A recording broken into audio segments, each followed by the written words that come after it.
David here with Figboot on Pens, back again with another fountain pen review. Today, I have for you something I feel is pretty special. I will admit there are a lot of fountain pens out there with hand-painted art that don't necessarily hit home for me personally, but when it comes to hand-painted art, a lot of it could be about the artwork as well as the theme. For the pen I'll be sharing with you today, I feel that the theme is interesting and the artwork is outstanding. It's a pen from Stanford Pen Studio and is called the Haunted House. What I'm going to do today is go over the parts and features of this spooky offering, talk about what I care for and what I don't care for about it. I'll show some measurements, size comparisons, and provide a writing sample with a very special nib. A big thanks go out to the good folks at Stanford Pen Studio for generously providing this pen for review. Stanford Pen Studio is a company based out of Stanford, South Africa, which is a village near the southern tip of the country, about 2 hours outside of Cape Town. It's described as a village where shoes are optional and dogs have the right of way. It sounds like a pretty nice place. The company is run by the husband and wife team of Dave and Di. Dave has always loved woodworking and would make large projects like canoes and kayaks, and Di is fond of beads and silks. They were bit by the fountain pen bug and decided to start making pens back in 2019. Their initial models, like the one I previously reviewed, had a lot of beadwork, but over time the company has transitioned into incorporating handcrafted artwork created by local artisans onto their pens, and there's been a number of very cool looking models. Okay, in order to get a closer look at this ghostly offering, please join me over here at camera 2. The pen arrives in this box. It does have a drawer on the side, which opens up. And inside, we have a couple of things. There is a certificate of authenticity, which actually looks really nice. It has really nice handwriting on here as well. And then we had a little bit of a writing sample. And as I will show you here in a bit, this is a nib that is called a Skinny Architect nib. And it just has a little bit of a writing sample in there. And here we have the pen. So here is the Stanford Pen Studio Haunted House. The pen was made by Stanford Pen Studio. This is their Jablani model. I hope I'm pronouncing that correct. That translates to rejoice in Zulu. The pen was then illustrated by the artist Brandon Lodwick in graphite, and then the pen is coated with a resin to protect the art. Brandon Lodwick is from South Africa as well. As I mentioned earlier, all of the artists the company uses are from South Africa. His bio on the Stanford Pen's website describes Brandon as a self-taught artist who specializes in pencil drawings that tell interesting stories with layers of symbolism. Here's another pen he did with a playful theme. This one is called Karate Cat. But let's take a closer look at this particular theme, which I think is just amazing. It was drawn in graphite, and I think black and white was a good choice for this particular theme. So here at the top, well, you know what? Let's tell the story. So it looks like there is a for sale sign on this particular mansion, and then there's actually some ghosts that are coming out of the house as well. So it might not be the greatest of houses.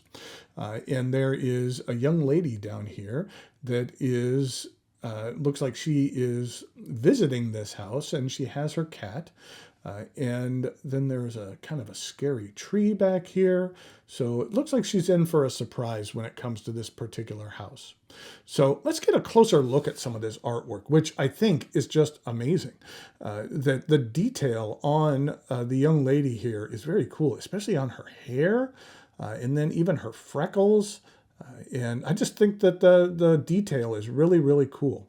Then we have the nice cat here. And I do like that the only pop of color on this pen, other than the black and white, is the little flame that's there. So it's just a very, very subtle hint. Then we have some nice detail around this scary tree. And then just even the branches up here and a very nice vibrant moon.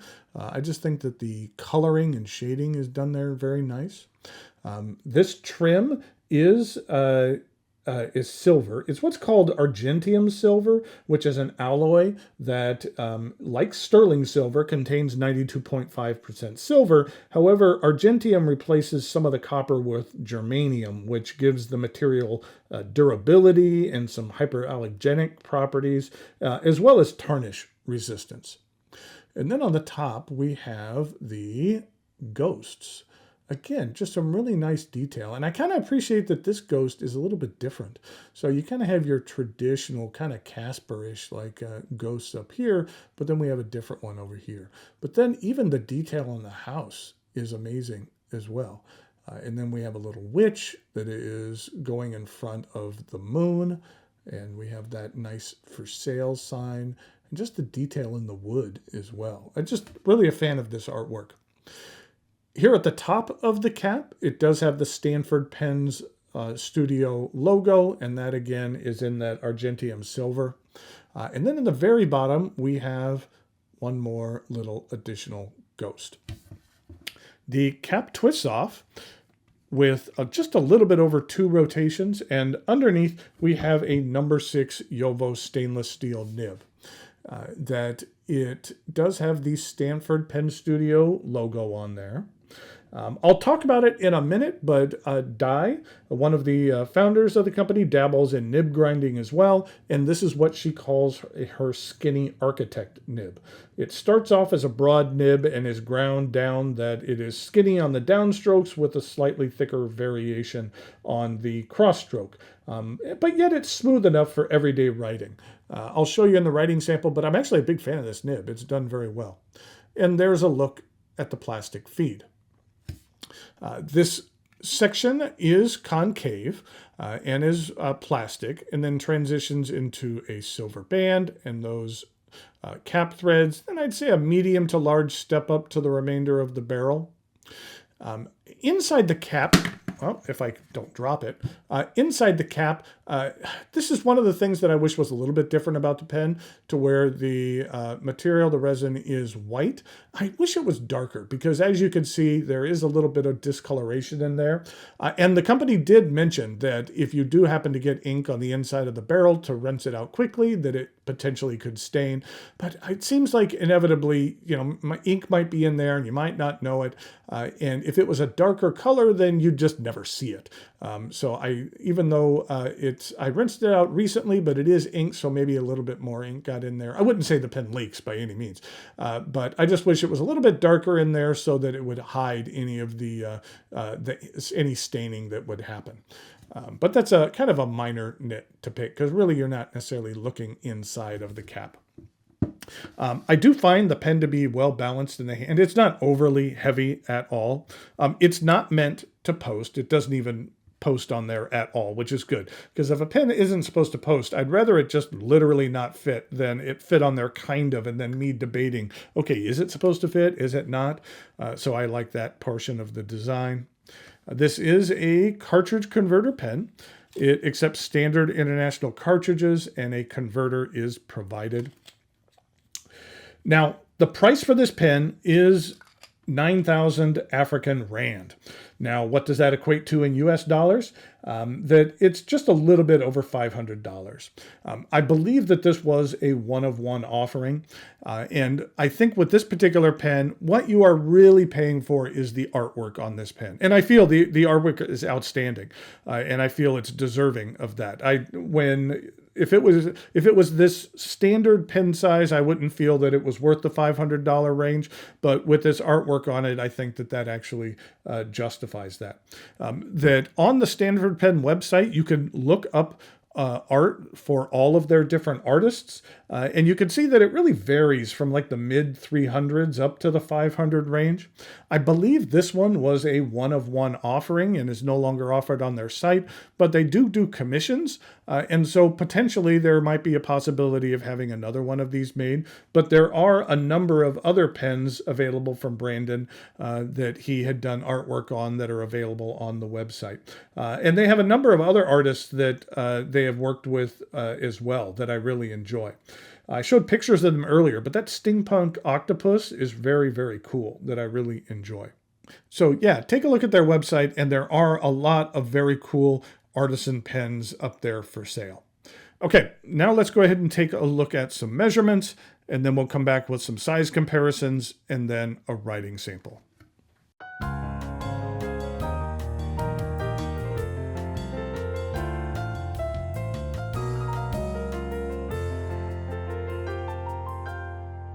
Here we go with some size comparisons for the Stanford Pen Studio Haunted House. Now, this was actually the first pen that I've reviewed from Stanford Pen Studio, and this was a Kickstarter campaign. And you can see it has some nice beadwork in there in the resin. And that was kind of their signature, was this beadwork. And then they've kind of slowly transitioned over to some more of the artisan pens. But this is what that looks like in comparison. And then in regard to some pens with some hand-painted artwork on it, this is one from Bennu, which I really enjoy, which is the Golden Flame. And I just love the fact that it's kind of, two-dimensional, or actually three-dimensional, where there is the painting of the Golden Flame, but then there is the resin. Inside the resin are the flakes of confetti or material, so that it really looks like when you're twisting this pen that the fire has come to life, and it's just an amazing element of this particular pen. Here is another one from Bennu, this one is their Beam Me Up, which has a kind of fun space theme. You can see the cow getting taken up by the alien craft, and just some nice art on that one. And then even we have something like the Opus 88, which has the blue whale. And to be honest, I think this was hand done. I can't recall. It's been a while. I believe it was hand done, but I could be mistaken on that. But it still has that hand painted look to it.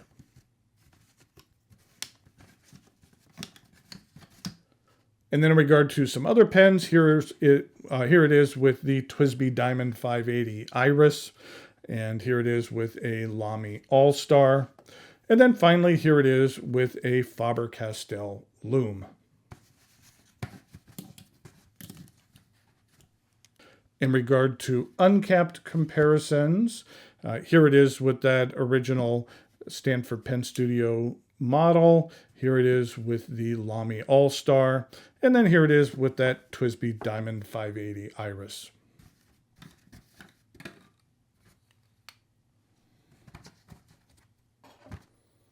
Okay, here we go with the writing sample for the Stanford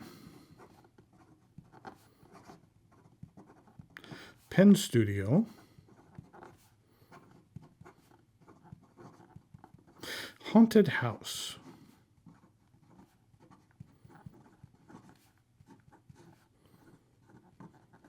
And this is the skinny Architect nib.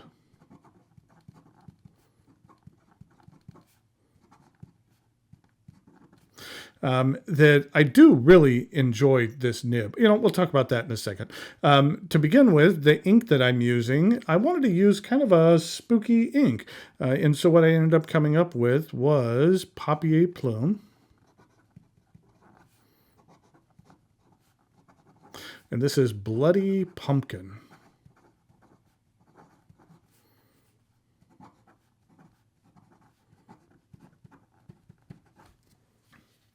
This is what the ink looks like. It's kind of a nice reddish orange, as opposed to something like the Blackstone Wild Orange, which is a little bit more on the orange side. It's a little bit close to one of my favorite colors, which is the Papier Plume House of the Rising Sun. This was an ink that was limited edition that I was really sad went away, just because I was very fond of this kind of saturated orangish red. And the Bloody Pumpkin isn't quite as saturated, but if you can get your hands on a bottle of House of the Rising Sun, I'd highly recommend it. This is what the Papier Plume bottles look like. And then as you can see, it is themed with the Bloody Pumpkin holiday theme. Okay, here we go with the rest of the writing sample.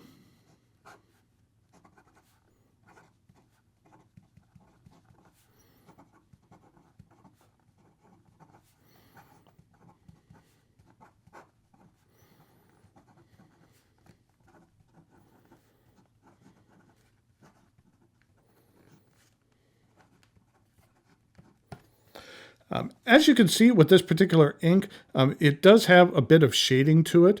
I'd say that it's a bit on the, we'll say, watery side.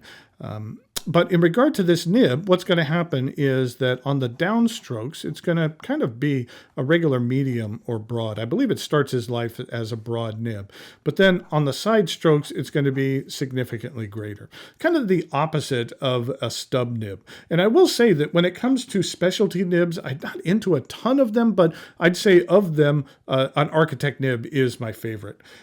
Because you can get those skinny strokes on the downside, the thicker ones here, and then it does add just a lot of flair to your writing. In regard to ink flow, I'd say that it's decent. In regard to reverse writing, this pen really isn't, or the nib really isn't meant for reverse writing.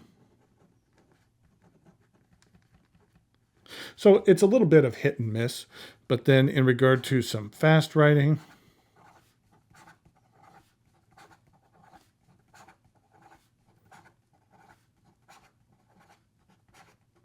the feed keeps up just fine. So there we have the Stanford Pen Studio Haunted House. I think this is a really neat offering. And I think that with this particular pen, there's a couple of things that it really has going for it that I think make it unique. One is I really do enjoy this skinny Architect nib. That if you can get one of their pens with that nib on it, then I'd highly recommend it. And then I'd say the artwork on here is really what makes this pen. And while I'm not a huge Halloween guy, but I can appreciate cool artwork. And I believe that this is pretty cool artwork in my opinion. Again, just the look on this girl. You can just see how terrified she is, and the detail in her hair and her freckles and eyes and mouth, and even this the shading in her shirt are just amazing. And that I can appreciate quality art like this. So if you can't get your hands on this specific one, I'd recommend checking out their website for some of the other work offered by Brandon, as well as some of their other artists that they incorporate. Okay, until next time, thanks for watching, and I'll talk to you later.